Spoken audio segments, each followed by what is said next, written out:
আচ্ছা দেখো, আমরা সেকেন্ড পার্টে চলে আসছি। ঠিক আছে, সেকেন্ড পার্টে আমরা বলছিলাম বাকি দুইটা কোশ্চেন তোমাকে সলভ করাই দিব। বাকি দুইটা কোশ্চেন কী ছিল? সেকেন্ড নাম্বার কোশ্চেনটা ছিল ববটিকে যদি আমরা ছেড়ে দিই তাহলে সাম্যাবস্থান অতিক্রমকালে তার বেগ কত। তো চলো আমি 2 নাম্বার কোশ্চেনটা ফার্স্ট লিখি। কি বলছিল? ববটিকে ছেড়ে দিলে সাম্যাবস্থান অতিক্রমকালে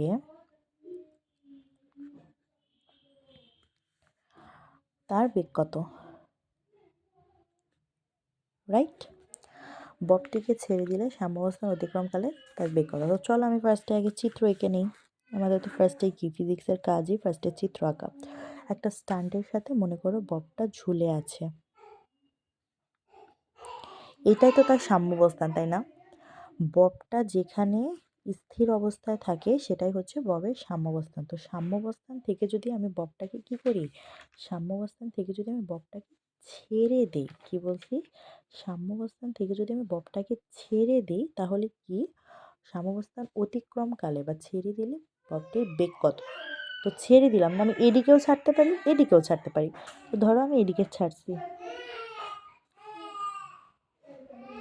এদিকে ছাড়ছি, রাইট?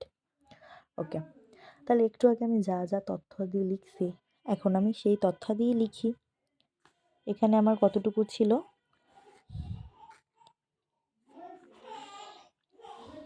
এতটুকের মান কত ছিল, এল, রাইট? এতটুকের মান কত ছিল, তাহলে আমার একটা থিটা আসবে। ঠিক আছে, এবার আসো, এটা ধরো এ বব, এটা ধরো বি বব। এই সাম্যাবস্থানে ববটা ছিল, ববটা যখন হচ্ছে সাম্যাবস্থান অতিক্রম করছে, হ্যাঁ, ববটিকে ছেড়ে দিলে, ববটিকে যখন আমি ছেড়ে দিব তখন ধরো এই যে এই দিক থেকে ববটা, এই দিকে একটা বব আছে, এই ববটাকে যদি আমি এই দিক থেকে ছেড়ে দিয়ে এই সাইডে নেই তাহলে এই ববটা যখন সাম্যাবস্থানটাকে অতিক্রম করে আবার এদিকে যাবে তখন বেগটা কত হবে আমাকে সেটা বলছে। মানে ধরো আমি এমন ঘুরাইতেছি এইখানে এমন ঘোরাচ্ছি, এইখানে যখন আমি নিয়ে গেছি, মানে ধরো এই দিকে যখন আমি নিয়ে গেছি, ধরো এই যে আমি ঘুরাইতেছি ধরো আমি এই সাইডে নিয়ে গেছি, এখন আমি আবার আবার যখন আমি এই সাইডে যাব তখন আমার এই সাইড থেকে তো আমার ফার্স্টে সাম্যাবস্থান এসে আমি এই সাইডে যাব, তাই না? তো ধরো কোনো একটা বব আমার এই দিক থেকে আমি যে সাম্যাবস্থান পার হয়ে আমি তো এই সাইডে যাব। তো আমাকে বলছে যে কোনো একটা ববকে যদি আমি ছেড়ে দিই তাহলে সাম্যাবস্থান, ধরো দুলাতে এই সাইড থেকে সাম্যাবস্থান অতিক্রম করে অন্য সাইডে যেতে হলে বেগটা কত হবে।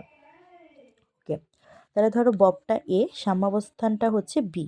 ঠিক আছে, তাহলে আমি কি বলছিলাম যে সাম্যাবস্থান অতিক্রমকালে বা কোনো একটা জিনিস ছেড়ে দিলে তার বেগ কত হবে। তো এই সব জিনিসে আমাদের যেই সূত্রটা ব্যবহার করতে হয় সেটা হচ্ছে যান্ত্রিক শক্তির নিত্যতা সূত্র। ঠিক আছে, এটাই বলছিলাম যে তোমাদের সরল দোলকের সাথে স্প্রিং একটু একটু রিলেটেড। তো কি রিলেটেড এবার বুঝতে পারছো? ওকে, তো আমরা জানি যান্ত্রিক শক্তির নিত্যতা অনুযায়ী যান্ত্রিক শক্তির নিত্যতা, নিত্যতা ইজিক্যাল টু আমরা কি জানি, কি জানবো, যে ই এ ববটাতেও যে শক্তি আছে ই বি ববটাতেও ঠিক সমান পরিমাণে শক্তি আছে। আর আমরা সবসময় একটা কথা জানবো যে ই মানে কি, ই মানে হচ্ছে টোটাল এনার্জি। আর টোটাল এনার্জি ইজিক্যাল টু আমরা অলওয়েজ মাথায় রাখবো যে টোটাল এনার্জি ইজিক্যাল টু বিভব শক্তি প্লাস গতিশক্তি। এই কথাটা মনে রাখবা। ঠিক আছে, যে টোটাল এনার্জি ইজিক্যাল টু বিভব শক্তি প্লাস গতিশক্তি। তার মানে এই ই এর বিভব শক্তি গতিশক্তি বের করতে হবে, ই বি এর বিভব শক্তি গতিশক্তি বের করে আমার দেখতে হবে। ওকে, দেখো এখানে বলা আছে ইবি। ঠিক আছে, ইবি মানে কি, আচ্ছা আমি এটা ধরে ফার্স্টে কাউন্ট করি। ঠিক আছে, তো ই এ, একটু আগে আমরা ই এর জন্য এখানে একটা ত্রিভুজের মতো এঁকে দেন এটার হাইট বের করছিলাম না, এটা লিখছিলাম এল কস থেটা, তখন এইচ ইজিক্যালটা আসছিল এল মাইনাস এল কস থেটা, তাই না? ওকে, তার মানে দেখো এখানে যেহেতু এইচ আছে আর আমরা জানি এই এই এইচটা কার? ববটারে তুমি সরাইছো, সাম্যাবস্থান থেকে সরাইছিলা দেখেই তো এখানে গেছিল ববটা, তাই না? এতটুকুর মানও তো এল। ববের যে উচ্চতা, এই ববটারও কিন্তু সেই উচ্চতা। ববটাই এদিকে একটু গেছে দুলতে, আবার এদিকেও দুলতে যাইতে পারে। সো এতটুকুরও যে এই ববটুকের যেই উচ্চতা, এই ববটুরও রশি দিয়ে সেই উচ্চতা বা এল এর পরিমাণ সমান। এবার দেখো তাহলে আমার এই এইচটা যে বের করা লাগছে কেন? এই যে দুলে এখানে গেছে সে কারণে বের করা লাগতেছে। ভালো কথা। তো এই এইচটা কার জন্য হইছে? ববটা এদিকে গেছে বা এ বস্তুটার জন্যই তো হয়েছে, তাই না? তো এই এইচটা কার? এ বস্তুর। তাহলে একটা জিনিস চিন্তা করো যে আমরা বিভব শক্তির সূত্র কি জানি? আমরা বিভব শক্তির সূত্র জানি mgh। শুধুমাত্র স্প্রিংয়ের বেলায় বিভব শক্তি হবে কি বলতো? Half K x square, but সব ক্ষেত্রে বিভব শক্তি ইজিক্যাল টু mgh। তাহলে এই ইপি এর জায়গায় আমাদের বিভব শক্তি যে এম জি এইচ আসতেছে, তাহলে আমরা এটা কি করতে পারি? ওকে, আমরা তো কিছু না কিছু একটা করতে পারি। যেহেতু এখানে এইচটা দেওয়া আছে, তার মানে আমরা জানবো যে এইচ আছে মানে এখানে বিভব শক্তি আছে। একটা জিনিস খেয়াল করো, তুমি সর্বোচ্চ উচ্চতায় নিয়ে রেখে দিছো, মানে ববটা দুলে এখানে আসছে, তার মানে এখানে কি হয়েছে? এখানে ববটা একটা বব মানে এদিক দিয়ে যে এখানে সে আছে, তার মানে এখানে যে আছে ববটা, তার কি আছে? তার বিভব শক্তি আছে, বাট তার কিন্তু যাওয়ার কোনো তাড়া নেই। এখানে তো সে উঠেই গেছে, এ পর্যন্ত সে উঠেই গেছিল, সেজন্য এখানে শুধু তার বিভব শক্তিই থাকবে, কোনো প্রকারে তার গতিশক্তি থাকবে না। ঠিক আছে? তার মানে আমরা এখানের বেলায় খালি বিভব শক্তিটাই বের করব, কোনো ধরনের গতিশক্তি বের করব না, কারণ এর কোনো গতিশক্তি নেই। তার মানে আমরা এখানে শুধু লিখব mgh, পুরোটার পাশে আমি এ লিখব কারণ এর জন্য বের করতেছি। এবার ইবি দেখো, ইবি কত হবে? এখানে বলছে ববটিকে ছেড়ে দিলে সাম্যাবস্থান অতিক্রমকালে ব্যাক কত হবে। এখন বলছে সাপোজ আমি একটা বব, এখান থেকে ববটাকে যদি আমি ছেড়ে দিই, ছেড়ে দিলে এখানে বেগটা কত হবে? সাম্যাবস্থান অতিক্রম করে যখন যাবে তখন বেগটা কত হবে? তার মানে কি, এই যে সাম্যাবস্থানটা আছে সেই সাম্যাবস্থানটা কিন্তু অতিক্রম করবে, বা এই সাম্যাবস্থান কিন্তু অতিক্রম করে অন্য জায়গায় যাবে। বলছে সাম্যাবস্থান অতিক্রম করে, তার মানে সাম্যাবস্থানটা অতিক্রম হবে। ঠিক আছে? তার মানে সাম্যাবস্থানের কি থাকবে? অবশ্যই গতিশক্তি থাকবে। তার মানে আমি গতিশক্তি লিখলাম। এবার দেখো তোমরা বলবা সাম্যাবস্থানের কি বিভব শক্তি থাকবে? না, থাকবে না। কেন থাকবে না? দেখো, সাম্যাবস্থানের উচ্চতা কত? H is equal to 0। এর কোনো উচ্চতা কিন্তু নাই, এটা হচ্ছে দৈর্ঘ্য।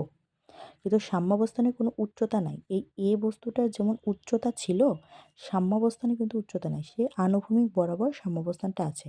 তার মানে যেহেতু উচ্চতা নাই, সেহেতু আমি যদি বিভব শক্তির জায়গায় mgh বসাই, এইচ এর মান তো 0 আসবে। তাহলে কি আমার সাম্যাবস্থায় কি কোনো বিভব শক্তি থাকবে? থাকবে না।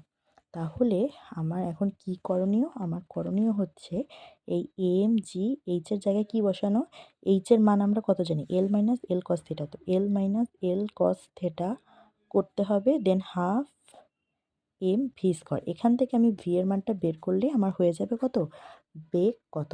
তো এই ম্যাথের ক্ষেত্রে আমার যে জিনিসটা মনে রাখতে হবে সেটা হচ্ছে কোনটার গতিশক্তি আছে, কোনটার বিভব শক্তি আছে। তো অলওয়েজ মনে রাখবা, কথাটা বলছে সাম্যাবস্থান অতিক্রমকালে। তার মানে তোমার সাম্যাবস্থানটা অতিক্রম করে চলে যাচ্ছে, তার মানে সাম্যাবস্থানে অলওয়েজ গতিশক্তি থাকবে। ঠিক আছে? বা সাম্যাবস্থানের বিভব শক্তি কেন নেয়? কারণ সাম্যাবস্থানের এইচ ইজিক্যাল টু 0। আর দেখো এ বস্তুটার কেন বিভব শক্তি আছে? কারণ এই বস্তুটা তো সর্বোচ্চ অবস্থানে উঠেই গেছে, আর আমরা জানি কোনো বস্তু সর্বোচ্চ অবস্থানে থাকলে তার বিভব শক্তি থাকে। পড়াইছিলাম না যে কোনো একটা বস্তু উপরে থাকলে তার বিভব শক্তি থাকে, গতিশক্তি থাকে না। আর কোনো একটা বস্তু নিচে থাকলে তার গতিশক্তি থাকে, বিভব শক্তি কি থাকে না? থাকে না। উপরে থাকলে কোনো একটা বস্তু তার গতিশক্তি থাকবে না, বিভব শক্তি থাকবে। ঠিক আছে? ধরো এমন একটা কোনো বস্তু আছে, এখানে একটা কোনো বস্তু আছে, এই বস্তুটার বিভব শক্তি থাকবে কিন্তু গতিশক্তি থাকে না। আর এই বস্তুটা কি থাকে? গতিশক্তি থাকে কিন্তু বিভব শক্তি থাকে না। তার মানে এটা যেহেতু একটা সর্বোচ্চ অবস্থানে উঠেই গেছে, তার মানে এর বিভব শক্তি থাকবে, গতিশক্তি থাকবে না। আর এই বস্তুটা যেহেতু সাম্যাবস্থানটা অতিক্রম করে চলে যাচ্ছে, সাম্যাবস্থানে যদি অতিক্রম হবে সেজন্য এর একটা বেগ থাকবে। আর বেগ থাকা মানে কি? গতিশক্তি থাকা, বা এভাবেও করে তুমি মনে রাখতে পারো যে নিচের বস্তুর কি থাকে? গতিশক্তিও থাকে, বিভব শক্তিও থাকে। এভাবে করেও তুমি মনে রাখতে পারো। ঠিক আছে?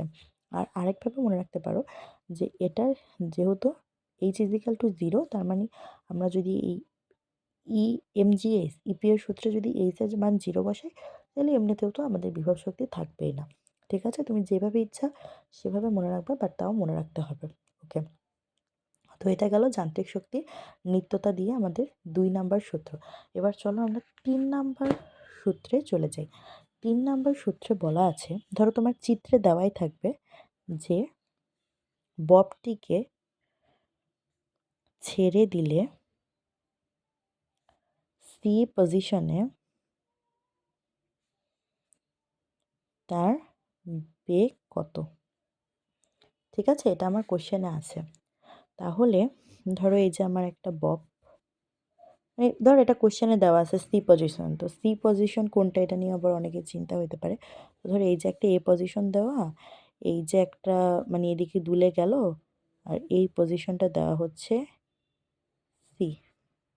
ঠিক আছে? সো এটা হচ্ছে এ পজিশন, এটা হচ্ছে বি পজিশন, এটা হচ্ছে সি পজিশন। মানে দুলার সর্বোচ্চ পর্যায়ে গেছে, তারপরে সাম্যাবস্থানে আছে, মধ্যবর্তী যে পর্যায়টা সেটা হচ্ছে সি পজিশন। তাহলে দেখো এই পজিশনের ক্ষেত্রে এইচ ইজিক্যাল টু কত ছিল? 0। এই পজিশনের ক্ষেত্রে এইচ ইজিক্যাল টু কত ছিল?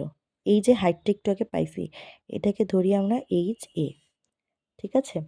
আর এই পজিশনের ক্ষেত্রে আমরা যে হাইটটা পাবো তাকে আমরা ধরবো এইচ সি। তো এখানে ক্ষেত্রে আমরা দুইটা থিটা পাবো, একটা হচ্ছে θ1 আর একটা পাবো হচ্ছে আমরা θ2। ঠিক আছে? ওকে। বলছে ববটিকে ছেড়ে দিলে সি পজিশনে তার বেগ কত হবে? তার মানে আমরা বেগ মানেই কি জানি? যান্ত্রিক শক্তির নিত্যতা সূত্রটা আমাদের অ্যাপ্লাই করতে হবে। তো চলো আমরা লিখি যান্ত্রিক শক্তির নিত্যতা সূত্র EA is equal to EB is equal to EC। মানে তুমি এভাবে করে বের করতে পারো, EA ইজিক্যাল টু EC দিয়েও তুমি বের করতে পারো, আবার EB ইজিক্যাল টু EC দিয়েও তুমি বের করতে পারো। ঠিক আছে? এটা তোমার ইচ্ছা, তুমি কোনটা EA দিয়ে বের করবা নাকি EB দিয়ে বের করবা। ঠিক আছে?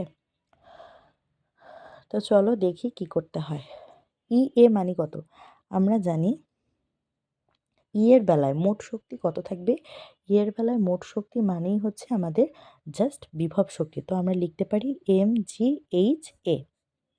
ইবি এর বেলায় মোট শক্তি মানে কত? ইবি এর বেলায় মোট শক্তি মানে হচ্ছে আমরা জানি ইবি এর বেলায় মোট শক্তি মানে হচ্ছে আমাদের জাস্ট গতিশক্তি থাকবে। কারণ একটা জিনিস সিম্পলিভাবে মনে রাখো, সর্বোচ্চ অবস্থানে যে বস্তুটা থাকে তার জাস্ট বিভব শক্তি থাকে, গতিশক্তি থাকে না। নিচে যে বস্তুটাকে থাকে তার জাস্ট বিভব শক্তি গতিশক্তি থাকে, বিভব শক্তি থাকে না। তার মানে ইবি এর বেলায় আমাদের গতিশক্তি থাকবে, বিভব শক্তি থাকবে না। আর উপরে চলে গেছে মানে এই যে দোলনাটা বেয়ে উপরে চলে গেছে, আবার যদি সাম্যাবস্থানে আসে, তার মানে এই যে উপরে যখন চলে যায় দোলনা বা যাই উপরে, এই যে উপরে চলে যাওয়া মানেই কি? আর সাম্যাবস্থানে আসা মানে নিচে আসা। নিচে আসলে তার শুধু গতিশক্তি থাকে, আর উপরে গেলে তার শুধু বিভব শক্তি থাকে। ঠিক আছে?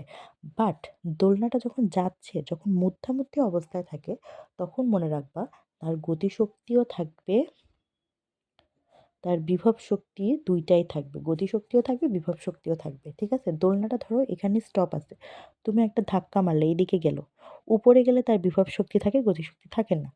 নিচে আসলে তার কি হয়? বিভব শক্তি থাকে না, জাস্ট গতিশক্তি থাকে। বাট এইখান থেকে এখানে যাওয়ার সময় এই যে মধ্যবর্তী যে রাস্তাটা অতিক্রম করছে, তখন তার গতিশক্তি বিভব শক্তি দুইটাই থাকবে। ওকে? আচ্ছা, তার মানে ইবি এর বেলায় কি থাকে? জাস্ট বিভব শক্তি থাকে। তাই আমরা লিখলাম half M VB square. EC এর বেলায় বা এই সি পজিশনটার সময় কি থাকবে? গতিশক্তি, বিভব শক্তি দুইটাই থাকবে। এখন তোমরা বলতে পারো কেন? কারণ দেখো এই সিটার একটা উচ্চতা আছে, আর আমরা জানি বিভব শক্তির সূত্র হচ্ছে mgh। তার মানে এইচটা মানে কি? এই সি, তার মানে সি এর বেলায় কি একটা অবশ্যই বিভব শক্তি থাকবে। আর গতিশক্তিটা কেন থাকবে? কারণ এটা তো অতিক্রম করে সাম্যাবস্থানে যাচ্ছে, সিটা অতিক্রম, সি বিন্দুটা তো অতিক্রম করেই সাম্যাবস্থানে গেল, তাহলেই তো সাম্যাবস্থানটা তৈরি হবে। তার মানে সি বিন্দুটার গতিশক্তিও থাকছে। ঠিক ঠিক আছে? বাট এগুলো যদি কিছুই না বুঝো তাহলে মনে রাখো উপরের দোলকের উপরের বস্তুটার বিভব শক্তি থাকে, নিচের বস্তুটার গতিশক্তি থাকে, মধ্যামধ্যি বস্তুটার গতিশক্তি বিভব শক্তি দুটাই থাকে। তার মানে ইসি এর বেলায় আমি লিখব mg/h/c plus half M V C square. এখানে সি সি দেওয়ার মানে বা বি এ দেওয়ার মানে এগুলো হচ্ছে এ বস্তুর জন্য, বি বস্তুর জন্য, সি বস্তুর জন্য, ঠিক আছে? তার মানে উভয় পক্ষ থেকে তুমি এম বাদ দাও, তাহলে কি হয়, GHA is equal to half V B square is equal to GH square, ঠিক আছে? তো এখানে যেটা করণীয়, এখানে এইচ সি ইজিক্যাল টু কত হবে আর এইচ এ ইজিক্যাল টু কত হবে? একটু আগে আমরা কত লিখছিলাম, এইচ ইজিক্যাল টু কত লিখছিলাম, l minus l cos theta. But এখন এর জন্য কোন থেটাটা, এর জন্য থেটা টু, তার মানে থেটা টু লিখবো। এইচ সি যদি আমরা বের করি তাহলে সি এর জন্য থেটা কোনটা, সি এর জন্য থেটা জাস্ট থেটা ওয়ান, তাহলে এল minus l cos theta one. এই সূত্র ধরে ম্যাথ করতে হবে, ঠিক আছে? তো তুমি কি করতে পারো, তুমি ইএ ইসি দিয়ে কাজ করতে পারো, তখন তোমার এতটুকের মান আর এতটুকুর মান ধরে কাজ করবা। আর যদি ইবি আর ইসি ধরে কাজ করো তাহলে তোমার জাস্ট এতটুক আর এতটুকুর মান ধরে কাজ করতে হবে, ঠিক আছে? বাট আমি তিনটাই লিখে দিয়েছি যাতে তোমরা বুঝতে পারো, আর এইচ এ আর এইচ সি এর মানটাও লিখে দিয়েছি, ঠিক আছে?